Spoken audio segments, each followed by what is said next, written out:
Eu sei que é difícil esperar, mas Deus tem um tempo para agir e para curar. Só é preciso confiar. Se a cruz lhe pesa, não é para se entregar, mas para se aprender a amar, como alguém que não desiste. A dor faz parte do cultivo desta fé, pois só sabe o que se quer para conseguir ser feliz. Não desista do amor, não desista de amar, não se entregue à dor, porque ela um dia vai passar. Se a cruz lhe pesou e quer se entregar, tal como Cirineu, Cristo vai lhe ajudar. Muito boa noite, nós estamos começando mais um programa Direção Espiritual. É com muita alegria que tenho a oportunidade de entrar na sua casa, falar ao seu coração, estabelecer essa comunhão que a comunicação nos proporciona, encontrar você que talvez hoje se identifique um pouco com o conteúdo dessa canção, que foi escrita por alguém que sofria muito. É interessante a gente identificar quando uma canção é mais que bonita, ela tem alma.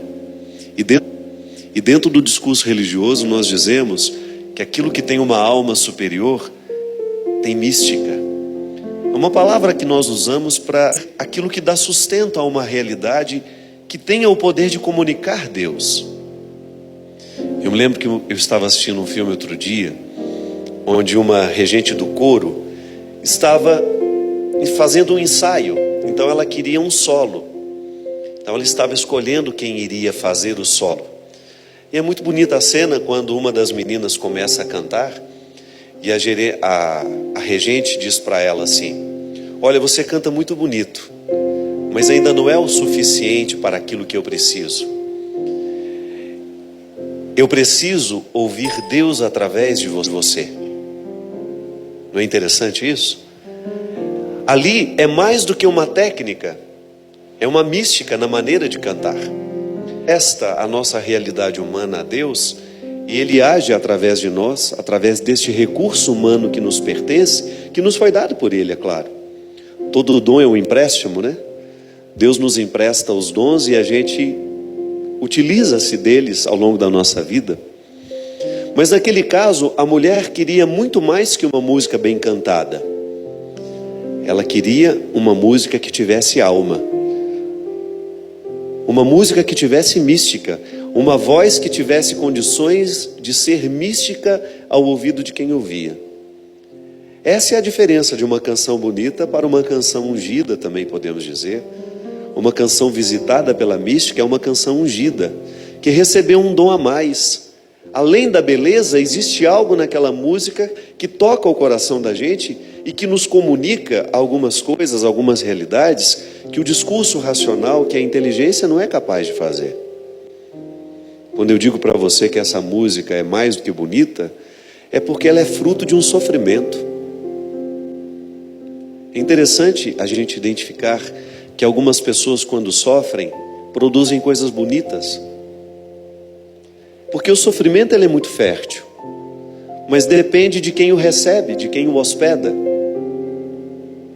A dor, ela é comum a todos nós. Hoje nós estamos fazendo o programa aqui, no Hotel Mazzaropi, em Taubaté. Essa gravação que agora você está assistindo em casa, faz parte da semana Preparando o Coração. Então hoje nós estamos aqui com muita gente que veio assistir o Direção Espiritual. Geralmente o programa é feito sem plateia, mas hoje nós temos aqui muitas pessoas.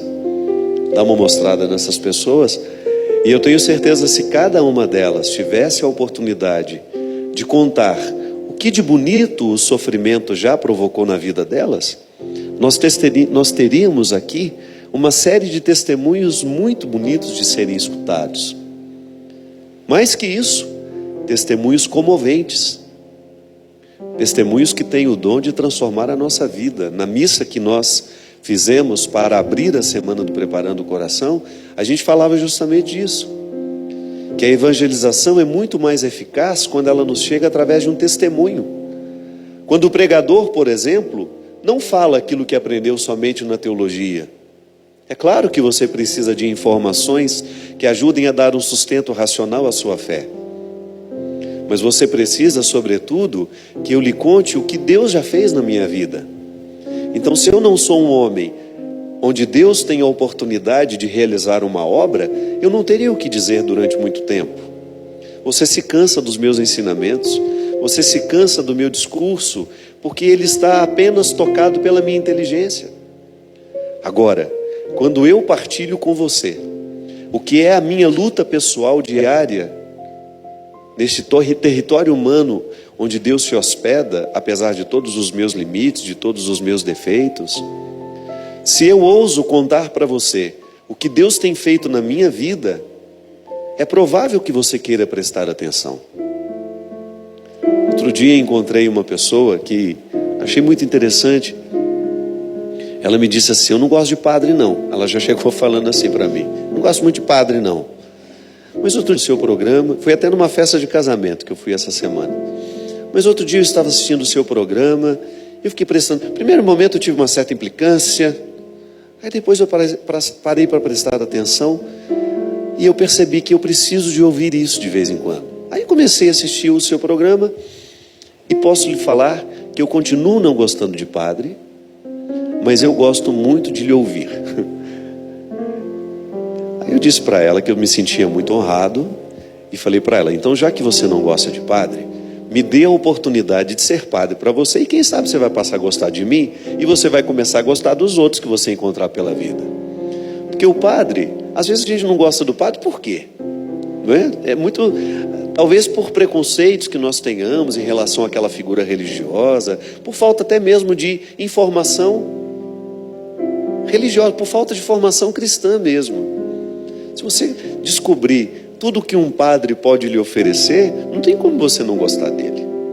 Ele não pode, por vocação, eu não posso lhe fazer mal nenhum. Não é assim? Por vocação, eu não tenho o direito de dizer absolutamente nada que possa ferir o seu coração, te humilhar, te maltratar. A minha missão é outra. A minha missão é edificar as pessoas que passarem pela minha vida. Como? Oferecendo a ela Deus. Então, às vezes as pessoas não gostam do padre, é por causa de uma visão preconceituosa. Então, se você tiver a oportunidade de me ouvir e sentir que aquilo que eu lhe falo pode lhe fazer bem, então, de alguma maneira, você está compreendendo a vocação de um outro padre que não seja eu, que tem o mesmo objetivo de fazer bem ao seu coração. Mas o meu papel como padre é dar ao outro aquilo que Deus me oferece na minha intimidade. É muito interessante a gente identificar que o padre não pode ser padre na sua vaidade de ser quem é. Ele não pode transitar o tempo todo nos privilégios que a minha vocação de repente pode me oferecer. Não. O padre é um serviço. O meu sacerdócio é um serviço. É a minha oportunidade de oferecer ao outro aquilo que Deus me oferece diariamente pelo fato de eu ser padre. A minha oportunidade de presidir uma Eucaristia, de ouvir uma confissão, de absolver um pecado, de acompanhar alguém espiritualmente, como nesse meu programa aqui. Eu digo sempre que a minha missão, ela tem limites, né? Eu não posso querer cuidar de todo mundo que eu encontro.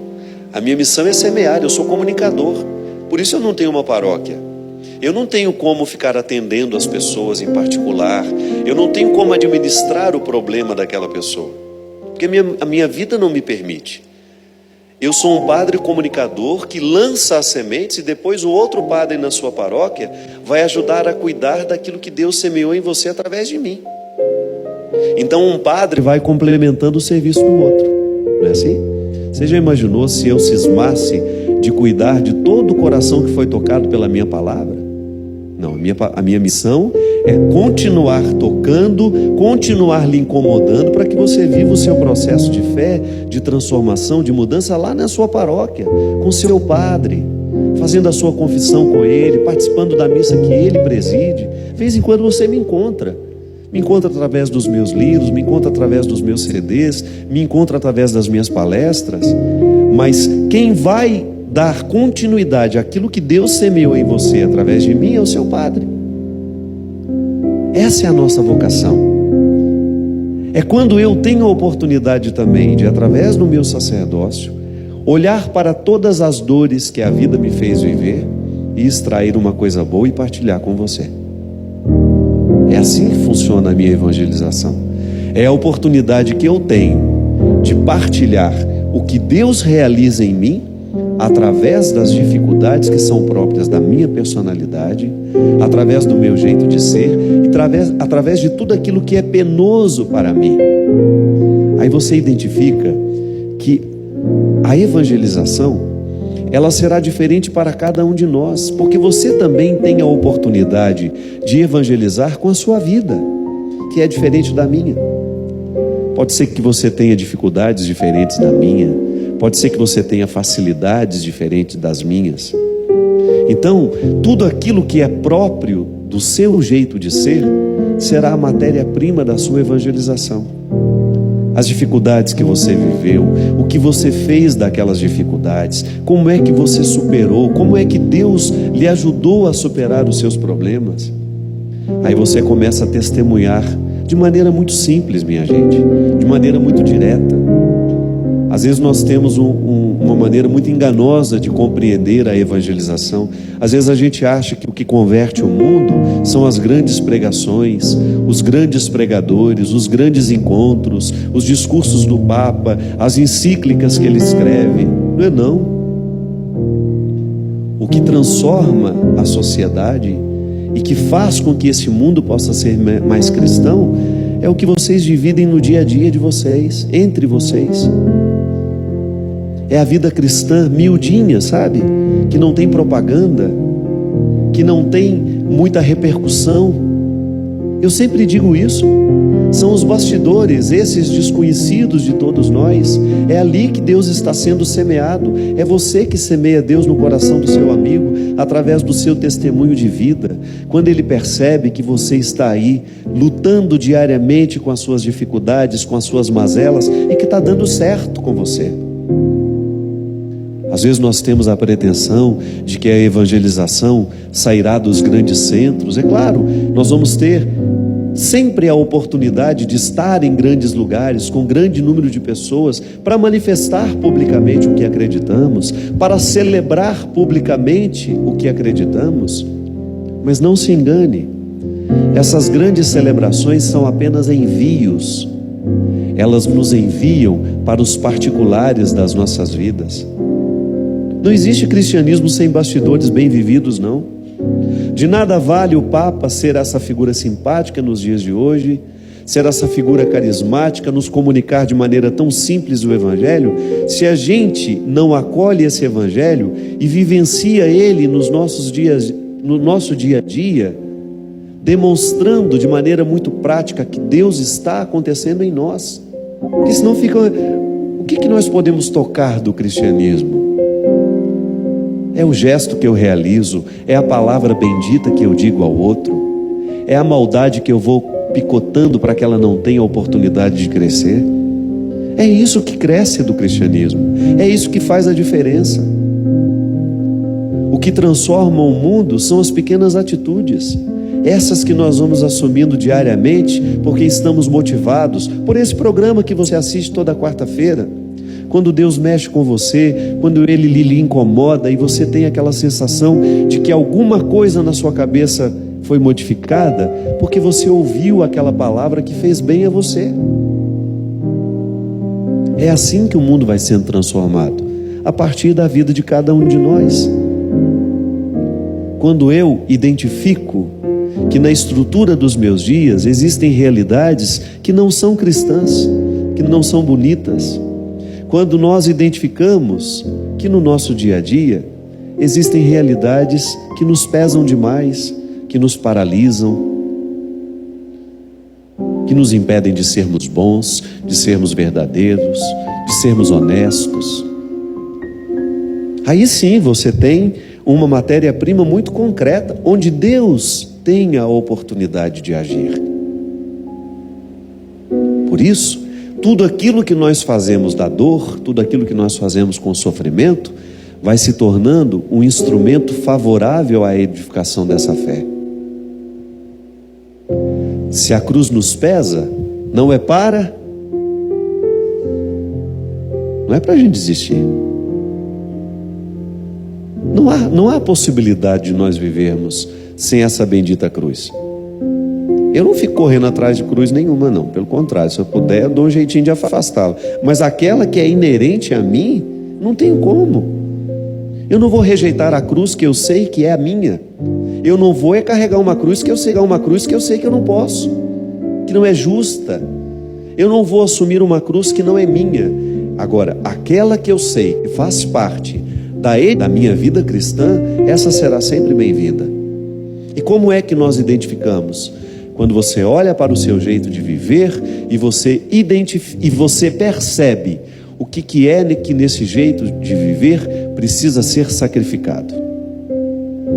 A palavra sacrifício tem uma importância muito grande no contexto do cristianismo. Sacrificar é você colocar em cima do altar, é você sangrar isso em cima do altar. O sacrifício é isso. É quando você pega uma realidade, você coloca num lugar santo e você permite que aquilo seja sacrificado. Isso é sacrifício. E o sacrifício santifica. Santifica porque ele tem o dom de mudar dentro de nós. Ele tem o dom de modificar dentro de nós. E aquilo que antes era um peso, torna-se um instrumento favorável para a nossa edificação. Você olha para os santos ficaram santos por quê? Porque eles dominaram os seus defeitos. Colocaram na rédea os defeitos. É isso que acontece. A santidade é isso. É quando você começa a colocar na coleira aquilo que é ruim em você. Então, não tenha medo daquilo que dói em você. Não queira jogar fora isso. Não, olha bem no rosto dessa dor, olha bem no rosto desse sofrimento e seja capaz de sacrificar tudo isso para a sua edificação como pessoa. É igual o estudante que quer passar no vestibular. Se ele quer alcançar a meta, o que ele terá de fazer?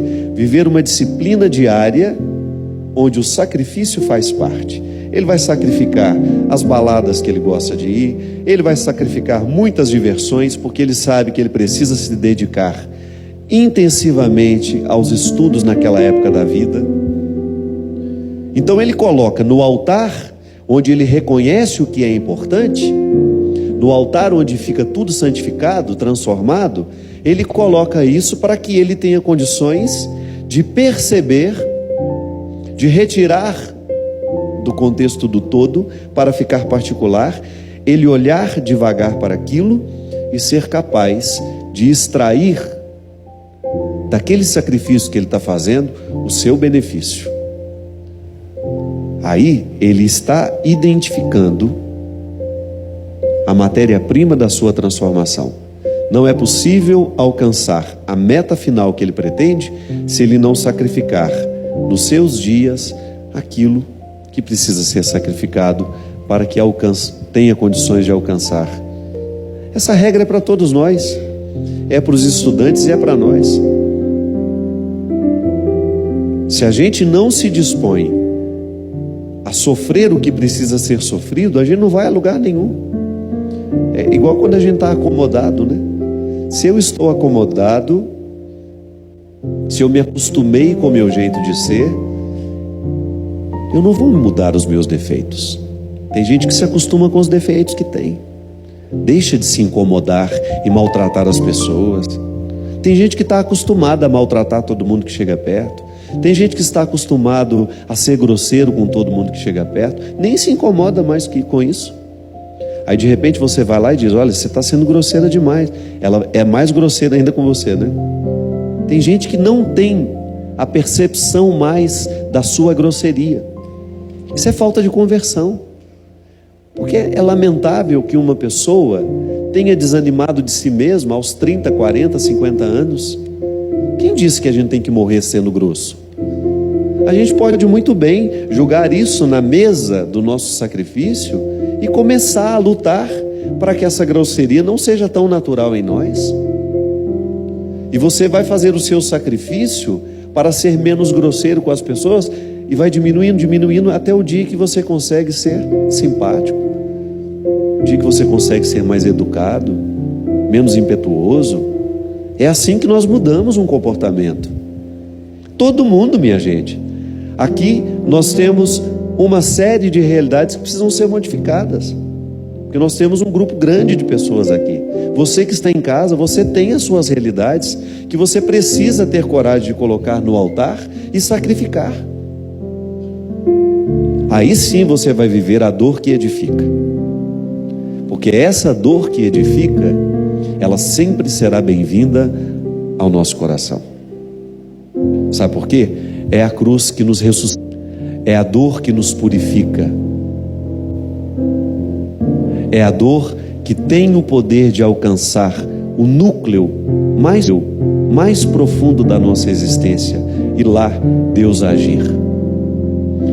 Se a cruz lhe pesa, não é para entregar, mas para se aprender a amar como alguém que não desiste. Por quê? Porque quando nós somos capazes de amar, nós temos o combustível que nos leva até o fim. O amor, se ele é verdadeiro, ele nos sustenta até o fim das questões. Se a gente deixar de amar, a gente não vai ter condições de sacrificar nada. É assim que funciona na relação humana. Eu sou capaz de sacrificar muitas coisas no meu comportamento pelo amor ao meu filho. Sou capaz de driblar até um vício que eu tenho por causa do amor que eu tenho. É tão bonito a gente ver isso no casal, quando o homem é capaz de domar os seus defeitos pelo amor que tem à esposa. A esposa também sendo capaz de vasculhar os seus defeitos e modificar o seu jeito de ser por causa do amor que sente. Só que existe uma dimensão amorosa pessoal que, se a gente não vive, a gente não vai a lugar nenhum. O que nos move nessas transformações é o amor que a gente precisa ter a nós mesmos. O que me faz ir adiante nas minhas transformações é o amor que eu sinto por mim. Isso não é egoísmo não, viu? É o primeiro ponto de todo gesto amoroso. Ninguém pode amar sem antes ter se amado.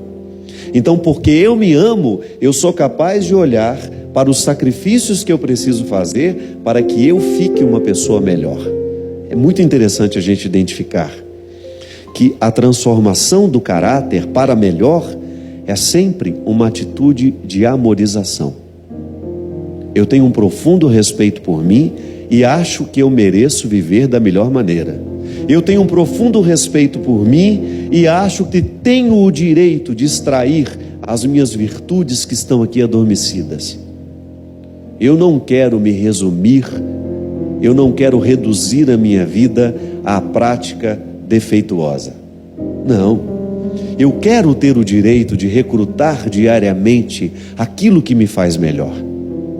É o seu direito, é a sua possibilidade. O amor que você tem por você lhe mobiliza a fazer cada vez mais um gesto de reconstrução interior pelo respeito que você tem por você.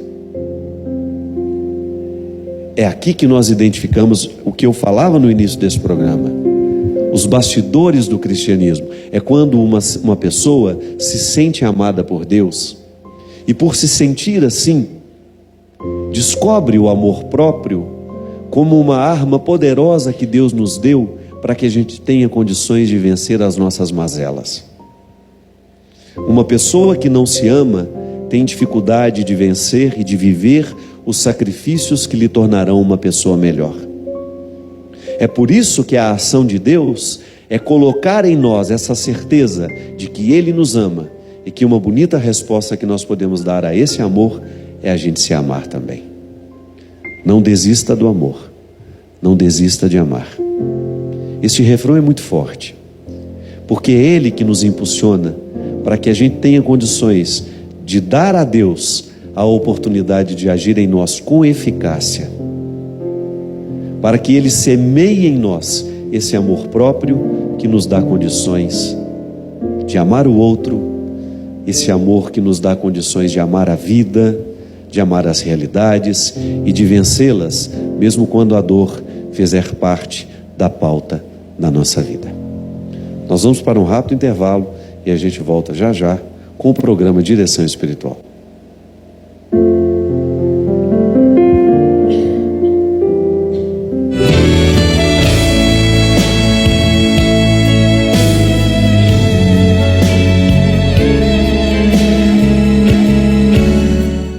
Estamos de volta com o programa Direção Espiritual. Obrigado você que está participando conosco, você que nos acompanha em casa.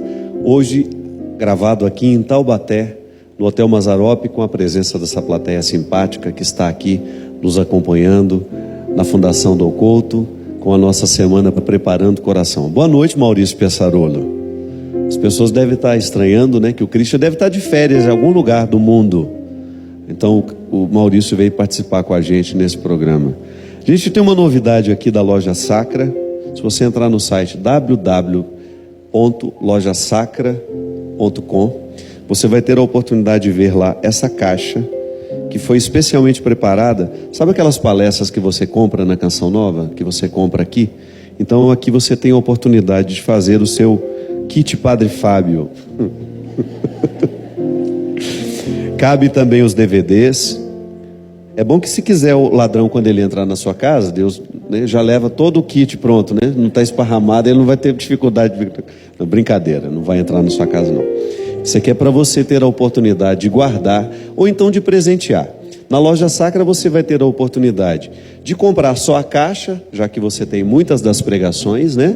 Ou então você vai ter a oportunidade de comprar ela completa, com todas as pregações que estiverem disponíveis, para de repente, se você quiser presentear alguém. A gente sabe que essa maneira que a Canção Nova tem de evangelizar com as pregações é muito eficaz.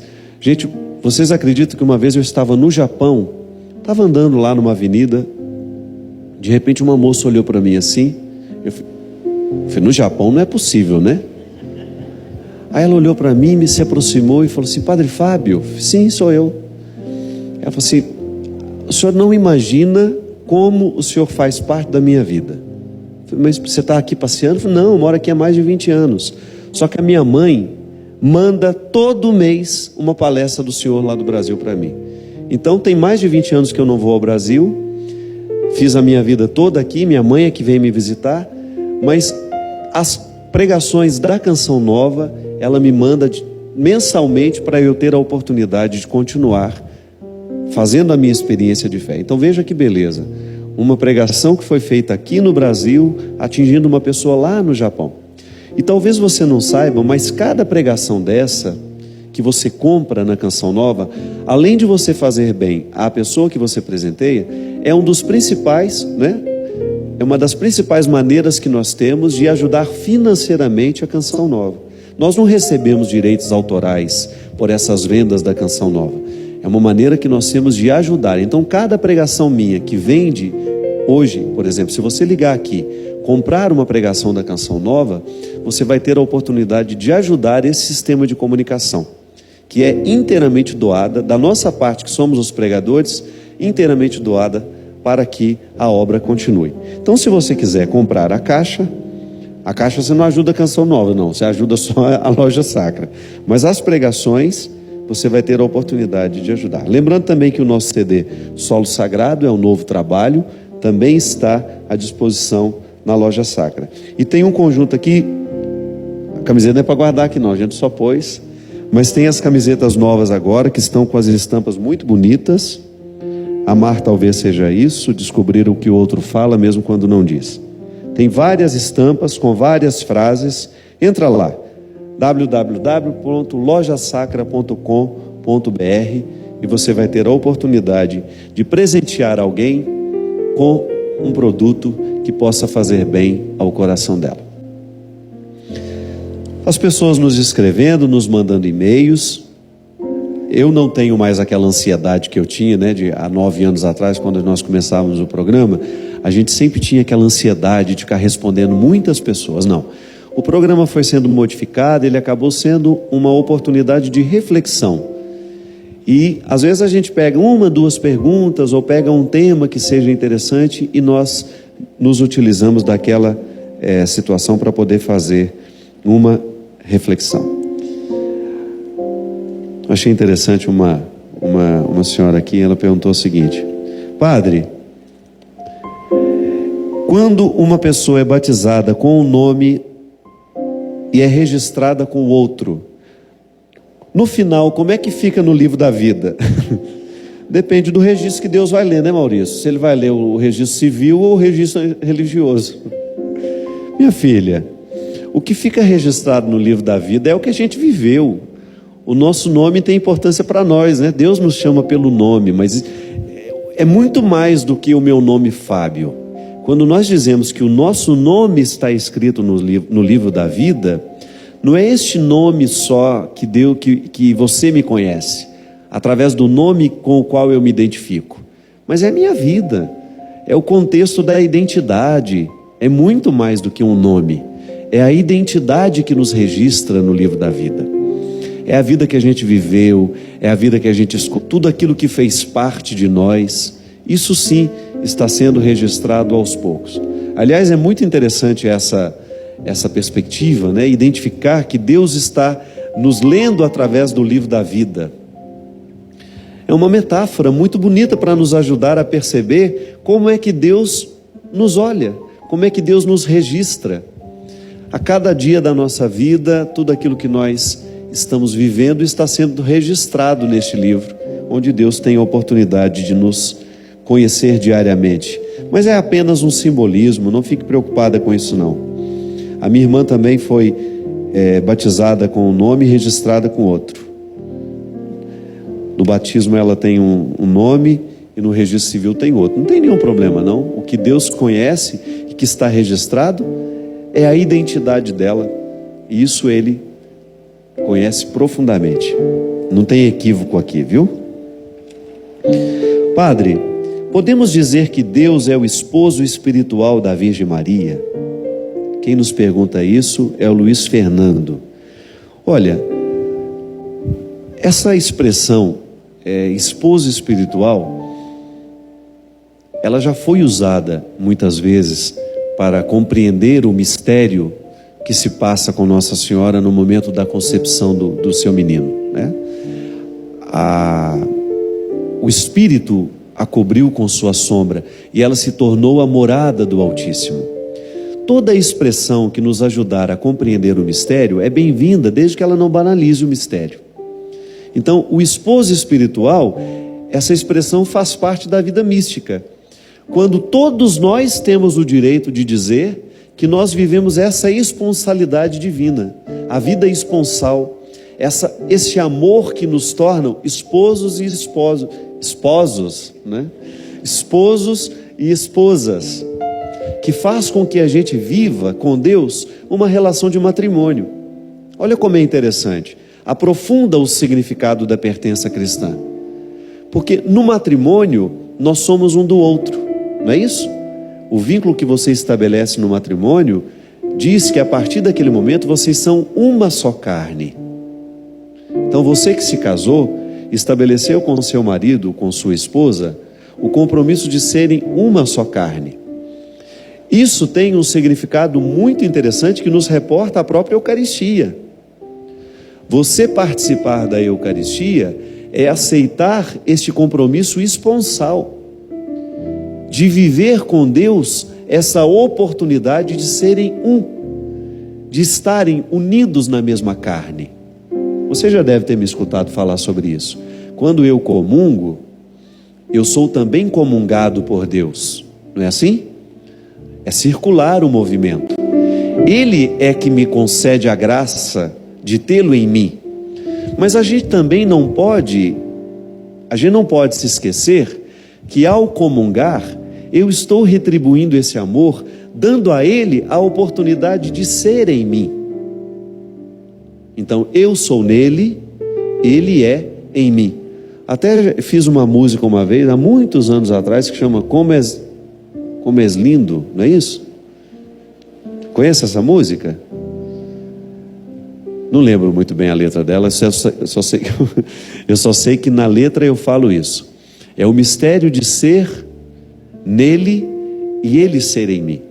Então, a íntima comunhão que a Eucaristia me proporciona viver com Deus, coloca na minha carne a responsabilidade de ser divina. A minha carne torna-se divina, porque ela habita o divino. Essa é uma relação esponsal. Então, nós podemos usar essas expressões para poder identificar a profunda comunhão que existiu entre Maria, que existe, né? Porque isso não termina, ela faz parte do mistério da encarnação. O mistério da encarnação, ele continua entre nós. É um mistério que não pode ter fim, ele não pode ser abarcado, ele não pode ser finalizado. Muito embora o Verbo, ao se tornar carne e morrer na cruz, ali nós temos a finalização desta presença no mundo de maneira humana, como Jesus foi. Agora o ressuscitado permanece na história. Então veja bem, o mistério da encarnação se desdobra agora no mistério da ressurreição. É uma continuidade. Isso nunca vai ter fim. Por quê? Porque esse mistério me envolve no momento em que eu recebo Cristo em mim, seja através da sua palavra ou seja através da Eucaristia. Então seremos sempre esposos e esposas deste Cristo, Deus presente entre nós, nos movendo para que cada vez mais a gente tenha condições de tornar a nossa vida um lugar de revelação. É sempre um desafio fazer com que a nossa história seja a continuidade da história da salvação. Deus ter oportunidade de continuar agindo em nós e através de nós. Então será usar essa expressão esposo espiritual da Virgem não é nenhum problema, só não podemos dizer que essa expressão esgota o significado do que aconteceu com ela, e da mesma maneira como também podemos usar essa expressão a todos nós que queremos viver com responsabilidade o cristianismo. Padre Fábio, não gostaria de ser identificada. Há um tempo atrás o senhor falou no seu programa a respeito do sequestro da subjetividade. Tenho vivido, padre, este problema no meu namoro. Sinto que meu namorado não é capaz de respeitar quem eu sou e acaba vivendo comigo e eu aceitando inúmeras projeções. Tenho medo, padre, pois o nosso casamento está se aproximando e tenho certeza que ele não se casará com quem eu de fato sou, mas com quem ele imagina o tempo todo. Como difícil, né? Você estabelecer um relacionamento onde você sente que o outro não ama quem você é, mas ele ama aquela pessoa que ele imagina você ser. Primeiro que isso é um crime terrível, que nós permitimos que aconteça. Aqui o livro que a gente fala demais. Eu tenho recomendado muito a leitura desse livro, gente, porque é impressionante como eu encontro pelo caminho pessoas vivendo esses acorrentamentos afetivos que num primeiro momento parece amor, que num primeiro momento parece respeito, parece solidariedade, parece carinho, mas depois aquilo vai se transformando num verdadeiro desastre na vida de quem experimenta. Então, às vezes, nós permitimos que o outro se depare, vá dando as regras de um jeito dentro do relacionamento, que a gente vai aceitando essa ilusão. Porque num primeiro momento, quando a gente se encontra, a gente não sabe quem o outro é. A gente imagina muita coisa, não é assim? À medida em que nós vamos convivendo, a gente deixa de imaginar e começa a encontrar a realidade. É depois que você encontrou a realidade, quando você desfez o pacote da ilusão, é que você tem condições de dizer que você ama, se você ama ou não. Até então, a ilusão não nos permite o amor. A ilusão pode até nos permitir a paixão, que é diferente. Por isso que quando uma pessoa está apaixonada, ela é uma pessoa até perigosa. Ela pode cometer burradas por causa dessa paixão que sente. Ela pode agir de maneira irracional. Quem aqui já ficou apaixonado e sabe disso? Já? A gente não perde o equilíbrio emocional? A gente olha para o outro e fica imaginando uma série de coisas. Nossa, como essa pessoa é maravilhosa. Nossa, era tudo o que eu precisava. Era tudo o que eu queria. Às vezes a pessoa tem tanta ânsia de ser feliz que o primeiro que ela encontra, ela acha que ele é o príncipe encantado da vida dela, por causa das ansiedades que tem. Mas, pelo amor de Deus, o outro não tem a obrigação de carregar as nossas ilusões, as nossas neuroses. Então, quando nós nos encontramos, nós temos ilusões que, por responsabilidade, nós precisamos fazer cair por terra aos poucos. Olha, você acha que eu sou assim, mas não sou não, viu? Somos nós que precisamos pontuar para o outro. Porque se eu fico aceitando a ilusão que o outro tem de mim, eu corroboro, eu dou a ele ainda elementos mais sólidos para poder sustentar essa pseudo-percepção. E às vezes a gente faz isso porque a gente não quer decepcionar o outro. Isso é uma bobagem. Às vezes nós perdemos uma vida inteira com medo de decepcionar o outro, mas decepcionando a nós mesmos. É um prejuízo afetivo terrível. Isso é falta de amor próprio, né? A gente falava isso aqui antes, que quando Deus nos ama, Ele nos ensina a amar quem somos. É isso. A partir do momento que a gente se ama, a gente não vai permitir que o outro venha querer nos fazer um fantoche. O amor não pode ser isso. E às vezes na relação a dois, nós descobrimos que o outro está sendo escravizado porque ele não teve coragem de quebrar a ilusão que o outro tinha dele. Esse livro trata da primeira página até a última essa temática.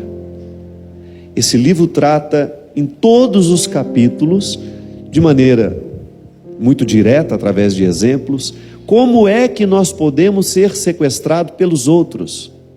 Como é que nós podemos estabelecer relações sequestrantes? Como é que nós podemos viver o papel de vítima ou então até mesmo o papel de sequestrador? Toda vez que nós alimentamos uma ilusão ou permitimos que o outro alimente uma ilusão a nosso respeito, nós estamos estabelecendo as paredes desse cativeiro. Então, minha filha, se você está vivendo uma experiência de namoro, onde o seu futuro esposo está namorando muito mais com uma ilusão do que com uma realidade, é responsabilidade sua quebrar esse cristal agora, enquanto é tempo. Porque às vezes o outro vai até se apaixonar por você de verdade, vai até ser capaz de amar quem você é, mas você terá que tirar primeiro os panos da ilusão. Nós não temos o direito de fazer isso com a gente. Olha, eu vou permitir que você ame aquilo que você imaginou, então eu vou ficar representando no tempo que eu puder esse papel que você acha que eu devo viver. Ou então eu vou interpretar esse personagem por quem você se apaixonou. Eu vou representar esse personagem de quem você gosta, só para eu ter um pouquinho o prazer de ser gostado por você. Mas isso não alimenta, isso é muito raso. Uma amizade, por exemplo, também pode ser assim, quando nós ditamos ao outro um jeito de ser para que a gente goste dele. Isso é terrível, isso é muito nocivo. E o outro, gente, é impressionante como nos dias de hoje as pessoas já chegam com todas as definições a nosso respeito para poder nos amar, com todos os condicionamentos para poder nos apresentar. Olha, eu vou amar você se você fizer isso, se você fizer aquilo, se você corresponde isso, se corresponde aquilo. Mas é claro que ela não diz isso de maneira tão direta. Ela vai dizendo com um sorriso: nossa, que bom que você fez isso por mim, como você é especial. Aí você, então é assim que tem de ser. Aí você começa a reproduzir um papel, porque carentes todos nós somos. Todos nós temos carências. Todos nós temos necessidade de sermos amados.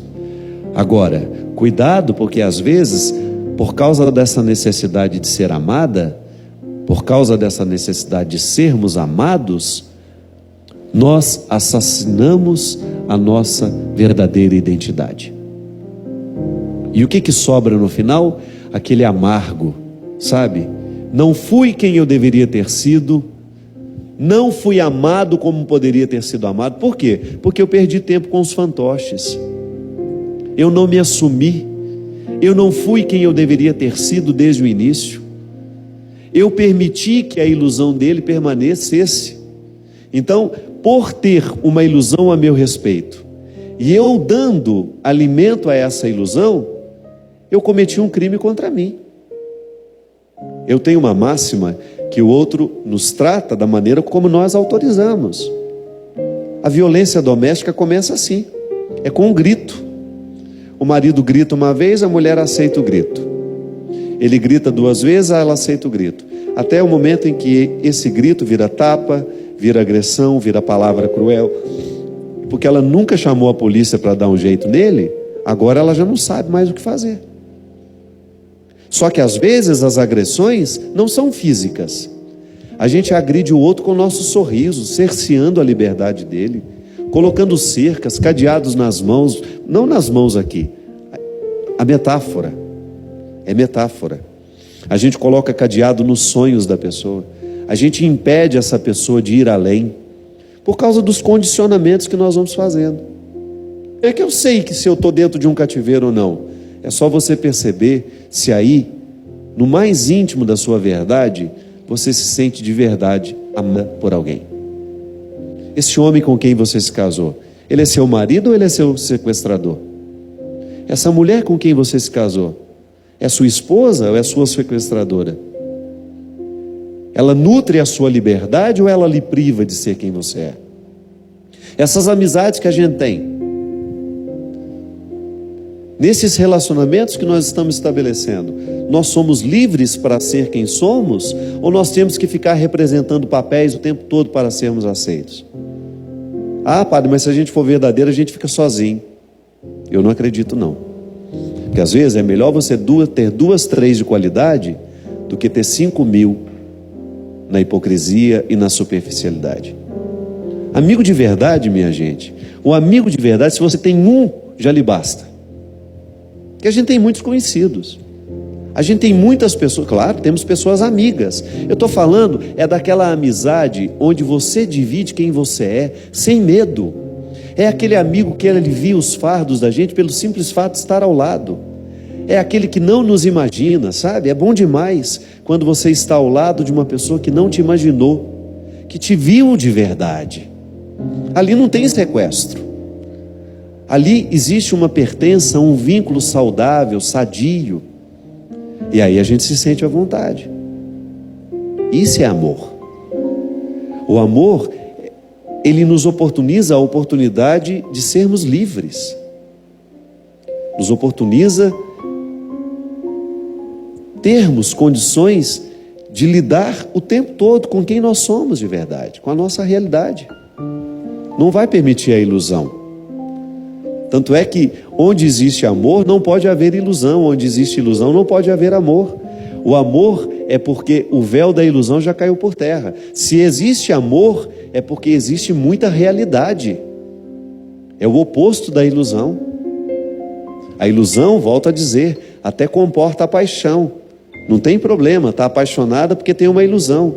Agora, depois que essa ilusão cai por terra, fica a realidade. E o que pode dizer se ama ou não, não é a ilusão que a gente tem um do outro, é a realidade que se estabelece. Aí sim um casamento pode durar muitos anos, uma relação de mãe e filha pode ficar muitos anos, aquele vínculo será eterno. Por quê? Porque ali só existe realidade. A gente não tem mais tempo para ter ilusão com o outro não é verdade? Você que está casado há 50 anos, dá tempo de alimentar a ilusão de novo? Não, é a pura realidade. E é isso que faz a gente ficar. É o amor que a gente construiu, é o respeito. E não é amor romântico, não. É amor responsável. É esse amor que me faz, olha, eu sei todos os seus defeitos, mas eu quero que você continue aqui do meu lado, porque minha vida fica muito ruim quando você vai embora. Isso sim é bonito demais. Então é isso que você precisa fazer, minha filha. Você precisa ter um cuidado para que o seu namoro seja um verdadeiro ensaio do casamento. Porque o namoro é isso. Namoro existe para terminar. Viu? O namoro é um tempo que pode ser encerrado. Igual a minha produtora está querendo que eu encerre o programa. O namoro é um tempo que pode terminar. Não tem problema. Pode acabar o namoro um dia antes do casamento, que não é nenhum problema. O problema é a gente terminar um casamento quando já existem filhos, quando já existem vínculos pelos quais você se responsabilizou. É você quebrar a estrutura de um lar, é você quebrar. Por isso que eu estou te falando. Para evitar esse desastre maior, permita o desastre menor, que é o término do namoro. A não ser que você tenha condições de fazer cair por terra a ilusão, e o seu namorado descobrir que a sua realidade é muito melhor do que aquilo que ele tinha imaginado. Derrame sobre nós, para que caiam as ilusões por terra, a bênção e a proteção do céu. Ele que é Pai, Filho e Espírito Santo. Amém. Obrigado pela presença de vocês. Vamos terminar cantando? Vamos lá? Não desista do amor, não desista de amar, porque ela um dia vai passar. Se a cruz lhe pesou e quer se entregar, Cristo vai lhe ajudar.